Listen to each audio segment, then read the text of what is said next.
think something that I find very very impressive about OPPi is that I've been working in consulting before. I've worked in private equity. I'm currently working in private equity now. And in consulting, I remember back then we were always thinking about design thinking, and that when you look at the survey population, it's not just about one group of people as a whole. Like within the survey population, there are different personas, there are different categories that people fall into, and they have different kind of needs or perspectives. And I think OPPi is one of the only platforms that I've seen so far, right, personally, that has been able to kind of group these different populations, right, into subcategories and into different personas based on their responses, based on their different demographic identifiers.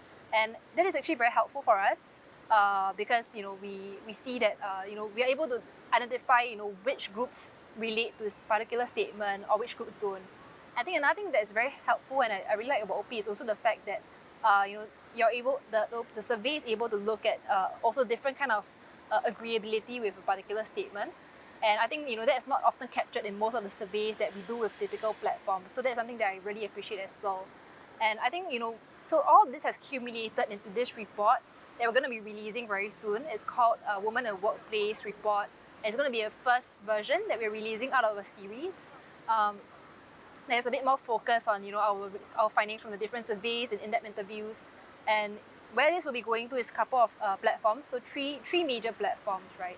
So first one is, again, going back to the whole conversations of women development conversation.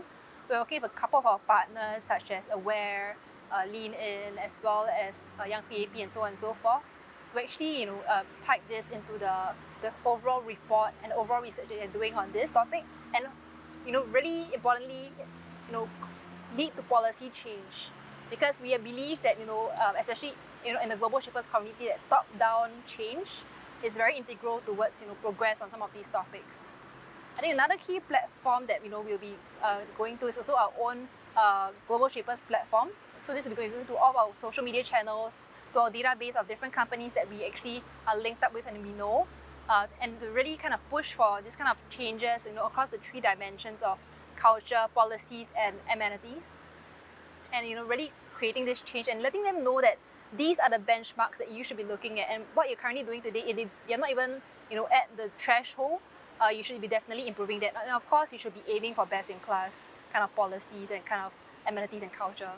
And the last platform that we'll be using is actually because Global Shaper is under the World Economic Forum, so we do have this shared platform where we have access to over 100 hubs globally, right? There's like Beijing hub, there's like San Francisco hub, and so on and so forth. And we have a common platform where we can actually share some of these reports. And so far, there hasn't been something very similar from the grassroots level that's been done. And I think if we are able to do this and release this report from Singapore hub to the rest of the world, we can also push for policy change, not just in Singapore, but globally as well. And I think that's going to be very impactful.